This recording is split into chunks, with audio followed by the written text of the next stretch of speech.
Y bueno, pues muchos temas podríamos desde luego abordar con usted, doctor Arias.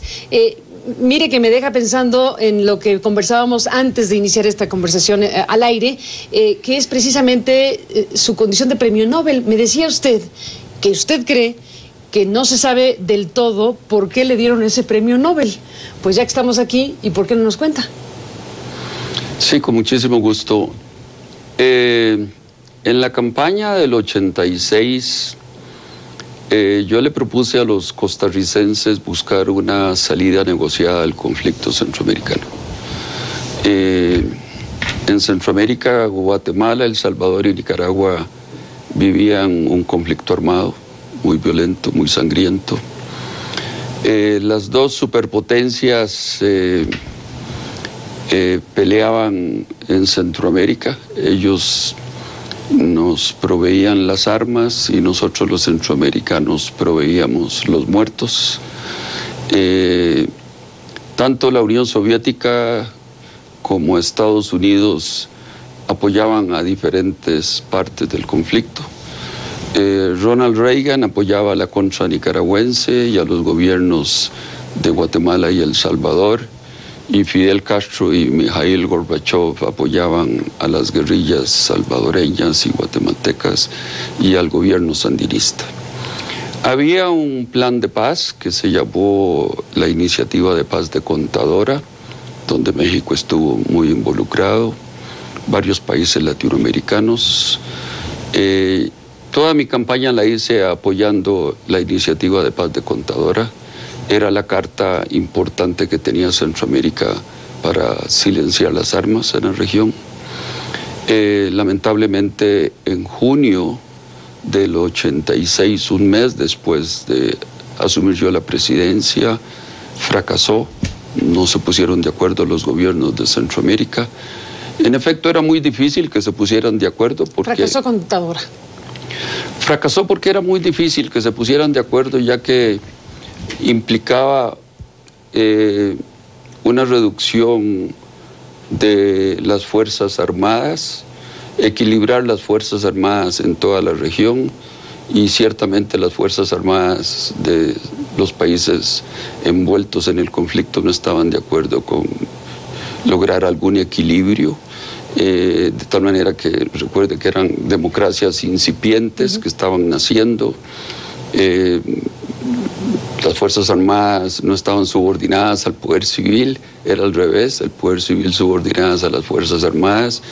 Era muy irónico porque yo tenía que hablar fundamentalmente con las Fuerzas Armadas y no con las cancillerías cuando presenté eventualmente mi plan de paz. O sea, las Fuerzas Armadas fueron sumamente importantes en aquel momento, han dejado de serlo, felizmente. Pero cuando no se llegó a un acuerdo sobre Contadora, todo lo que yo le había prometido a los costarricenses que quería construir en mi campaña, sentí que íbamos a ser parte del conflicto. O yo salía a Centroamérica a buscar la paz, o la guerra nos iba a invadir, porque la contra estaba viviendo en Costa Rica. De tal manera que, para honrar la palabra que le había dado yo al electorado costarricense, lo primero que hice fue expulsar a todos los líderes de la contra que estaban en mi país. Y yo creí que lo habíamos cambiado para siempre, y sin embargo, de un momento a otro en Honduras se dio un golpe de Estado. Un golpe de Estado al presidente constitucional. Llegó a Costa Rica de un momento a otro. Yo fui el primero en decirle al mundo que tenía que restablecerse el orden constitucional y que eso pasaba por la reinstalación del presidente constitucional, y sin embargo no fue posible. Fue más fácil lograr la paz entre 5 países en el año 87. ¿Que reinstaurar a Zelaya? Que reinstalar a Zelaya, así fue. ¿Y eso qué nos dice? Después de la pausa, si le parece, sigamos conversando de América Latina, de la región, de estos sucesos que desde luego marcan el tiempo que vivimos hoy en las democracias latinoamericanas. Después de la pausa, regresamos. Bueno, regresamos. Óscar Arias, doctor, usted se quedó en la parte anterior del bloque que acaba de pasar, en el capítulo Honduras. para hablar de lo que finalmente son estas democracias que después de procesos de pacificación como los que usted participó directamente y por lo cual pues lo hicieron premio Nobel, ni más ni menos, lo que parecía impensable sucedió en términos del caso Zelaya y el caso Honduras y un golpe de Estado. Pero han ocurrido muchas cosas en América Latina en todos estos años. ¿Cuál es su diagnóstico de la región, con los claros, con los oscuros, con esta efervescencia latinoamericana, gobiernos muy fuertes, con grandes personalidades, polémicas y lo que queramos? ¿Cuál es su diagnóstico de la región? Que la democracia no está rindiendo los frutos, no solo de la región centroamericana, sino que pienso de toda América Latina. No está rindiendo los frutos en el sentido de que no hemos sido capaces de disminuir la pobreza como otros países lo han hecho, sobre todo los asiáticos, sobre todo China. China ha sido capaz en 30 años de reducir la pobreza en 680 millones de gente, más que toda la población de América Latina junta. No ese es el caso de América Latina y no ese es el caso de Centroamérica.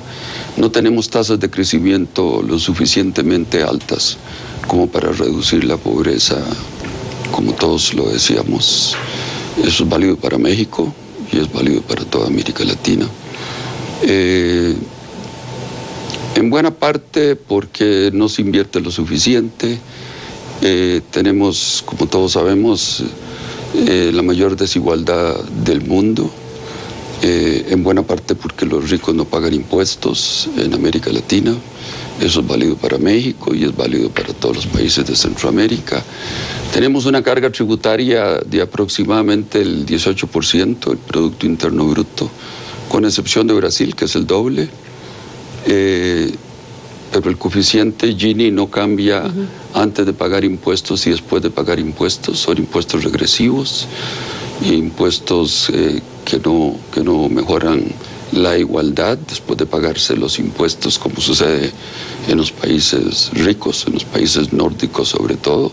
Ese no es el caso de América Latina. Hemos creído que podemos combatir la pobreza únicamente a través del gasto, a través de programas sociales, de un welfare state. Ustedes tienen ese programa Oportunidades que yo copié en mi segunda presidencia. Allá se llama Avancemos, es una ayuda condicionada a las familias para que no abandonen el colegio sus hijos y sus hijas. Doctor Arias, ¿y qué me dice de la salud de la democracia de su país, de Costa Rica? Bueno, no es distinto al resto de Centroamérica. Como le decía, no hemos sido capaces de reducir la pobreza, en parte porque hemos sido incapaces de aprobar una reforma tributaria en los últimos 12 años, en los últimos 3 gobiernos. Yo ofrecí una reforma tributaria en mi campaña en el 2006 y no me dieron los votos los partidos de oposición. Me dijeron, no pierda el tiempo siquiera enviando proyectos porque no se los vamos a votar.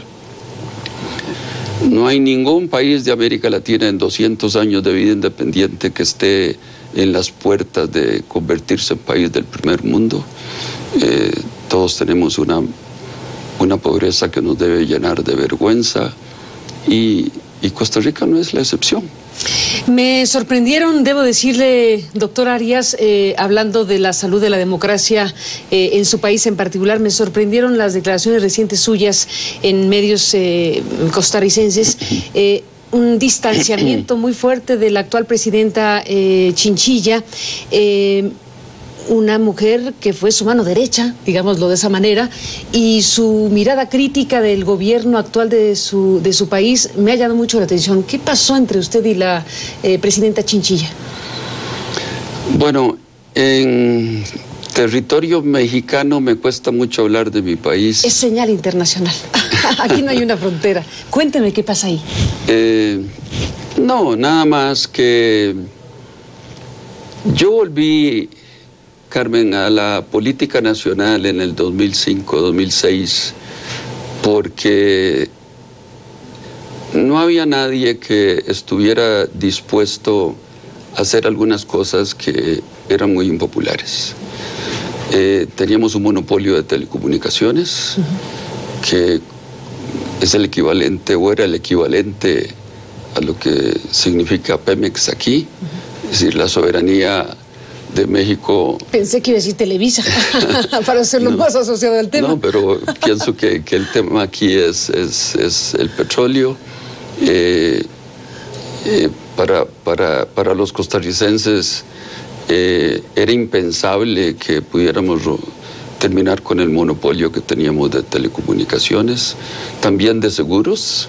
Ni siquiera Cuba tenía monopolio de telecomunicaciones ni de seguros. Y en buena parte toda esa campaña de liberar la economía y de insertar la economía costarricense en la economía mundial, eliminando monopolios y permitiendo que el sector privado participe más, la actual presidenta ha hecho marcha atrás. Y eso me duele, porque ese es un mal generalizado en América Latina. ¿Qué tipo de cosas ha hecho la presidenta como para que usted diga, hecho marcha atrás? Un ejemplo nada más. Porque le digo, no me gusta hablar de Costa Rica fuera de mi país. Casi que tenemos un monopolio de generación de energía eléctrica. La presidenta ha preferido importar petróleo, búnker y diésel para generar energía eléctrica en lugar de permitirle al sector privado una mayor participación. En los últimos 5 años se ha duplicado el costo de la energía. Estamos comenzando a ser no competitivos por el costo de la energía. Esa se ha convertido en una limitación para una mayor inversión extranjera. Incluso hay algunas empresas que se han ido por el costo de la energía. La energía ha crecido un 40% en los últimos 13 meses. Yo luché por redefinir la socialdemocracia costarricense y esa fue una condición para volver yo a la política.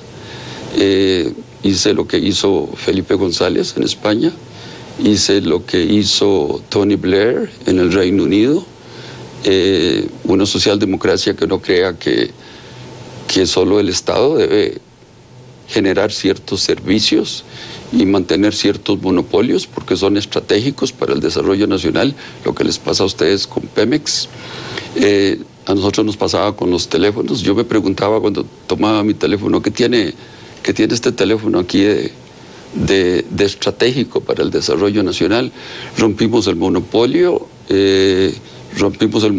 de seguros y deberíamos también permitir que el sector privado, tanto nacional como extranjero, participe en la generación eléctrica y sin embargo, por temor a los sindicatos allá, no ha querido la presidenta pasar la legislación que había que pasar y que yo le dejé lista. Y eso me duele porque lo que esto significa es que no estamos creciendo como tenemos que crecer. ¿La presidenta Chinchilla le ha tomado algún tipo de asesoría? ¿Ha tenido algún acercamiento con usted sobre el tema? Ninguno. Usted un poco reclama eso también, que no ha habido, digamos, de su parte, habiendo sido una parte fundamental de su gobierno, digo yo, mano derecha, su jefa de justicia, su vicepresidenta, dejaron de verse, dejaron de tener contacto, habiendo sido tan estrechamente relacionados en su gestión misma. Sí, desde el principio no, ella quiso distanciarse de lo que estábamos haciendo y... ¿Ser ella? Ser ella, sí, ser ella. Tiene todo su derecho, lo que pasa es que está defendiendo las ideas equivocadas. Las suyas. Desde mi punto de vista, sí. ¿No defiende las suyas o las de ella? Como le digo, América Latina creciendo al 3-4% no disminuye la pobreza. Es decir, el ejemplo lo tenemos en Asia, lo tenemos en China fundamentalmente. Y este siglo, lo he dicho siempre y lo sigo diciendo, es el siglo de los asiáticos. Déjeme, doctor Óscar Arias, perdón que le interrumpa, hacer una breve pausa y regresamos en esta conversación. Bueno, se acabó el tiempo, doctor Óscar Arias. Me quedan ahí varios temas, pero pensando que estoy frente a este premio Nobel que nos ha hecho a favor de contarnos esta parte de su historia, me viene a la mente también un colega suyo, que es otro premio Nobel que hoy está en una circunstancia protagónica en el mundo como es Barack Obama. Otro premio Nobel que en este momento está enfrentando las críticas mundiales, por ejemplo, por estas revelaciones de Edward Snowden, que en estas horas está en el aeropuerto moscovita ya pudiendo transitar por Rusia, y todos atentos si habrá o no algún tipo de asilo para él. ¿Qué le dice a un premio Nobel lo que puede pasar con una situación así, donde quien encabeza un gobierno como el de Estados Unidos está bajo exhibición, digámoslo de esa manera, por haberse revelado con detalles importantes, pues digámoslo de esta forma, una maquinaria masiva de espionaje? ¿Qué le dice a usted una cosa así? De alguna manera a Barack Obama le dieron el premio Nobel para empujarlo a que hiciera las cosas que él venía diciendo que quería hacer. Fundamentalmente después de aquel discurso memorable en el Cairo, pienso que el Comité Nobel le otorgó el premio para que llevara al presidente Abbas y a Netanyahu a la mesa de negociación, cosa que por fin lo está haciendo ahora John Kerry. Pero volviendo a la pregunta suya con respecto ¿Premio a Nobel por anticipado un poco? Bueno, ¿Premio Nobel por anticipado? Bueno, pero a mí también. A mí me dieron el premio Nobel no porque se hubiera logrado la paz, sino porque habíamos logrado firmar un acuerdo que no se sabía si lo íbamos a cumplir. Y al final el premio Nobel nos obligó a todos a cumplir. Y un poco es eso para Obama, para cumplir lo que se espera. Pienso que sí, pero ahora déjeme responder a su pregunta. En Estados Unidos creo que Obama tiene en una mano la seguridad de su pueblo y en otro el respeto a las libertades individuales que consagra la Constitución norteamericana. Y creo que se le fue la mano por el tema de la seguridad. Y a mí se me hubiera ido la mano por el tema del respeto a las libertades individuales. Eso de estar espiando, aunque hay una agencia que está para eso, que se llama la CIA, y eso es lo que hace, igual que la KGB en tiempos de la Guerra Fría en la Unión Soviética. La verdad es que leer correos individuales, intervenir llamadas telefónicas, pienso que se le fue la mano. Y yo por eso es que de alguna manera simpatizo con Snowden. Lo acaban de nombrar el premio Informante del Año. Y desde luego que hay méritos para ello, en todo caso. ¿Qué debería pasar con un hombre como Snowden? Hablamos ahora del tema del asilo, de qué hacer con Snowden, el mundo, para plantearlo de esa manera. ¿Qué hacer con Snowden? Bueno, ciertamente no sé, y es algo nuevo lo que me está diciendo usted, que ya por fin va a salir del aeropuerto. ¿Le entregaron un certificado especial? Bueno, ya? Y no sé para dónde va, pero lo que él hizo merece mi simpatía, y la verdad es que a Estados Unidos se le ha ido la mano en ese sentido. El uso de los drones, estos avioncitos que no tienen un piloto y que andan matando civiles en todas las montañas de Pakistán y Afganistán, eso no me parece propio de un país como Estados Unidos.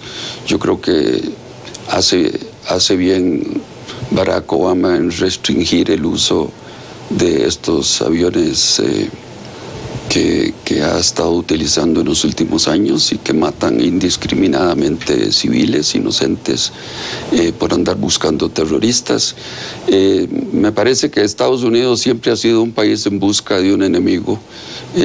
Durante la Guerra Fría lo fue el comunismo, después lo fue el terrorismo, ya lograron vencer a Al-Qaeda y todavía siguen buscando más terroristas, pero se les ha ido la mano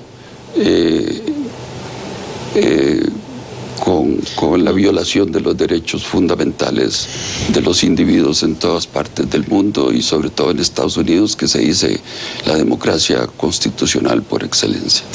Pues han aparecido nuevos jugadores en el escenario mundial, desde luego, por supuesto la información como uno de ellos, las redes sociales, los nuevos factores de poderes horizontales que colocan y confrontan a las grandes potencias como los Estados Unidos, porque así como hablamos de Snowden, podemos hablar de Wikileaks, que ¿qué le parece un fenómeno de la más grande filtración de la historia, que junto con lo de Snowden descolocan, digamos, la lógica de poder internacional? ¿Cómo va a acomodarse ese ajedrez? ¿Tiene algo en mente? Bueno, no lo sé, pero con ambos yo simpatizo.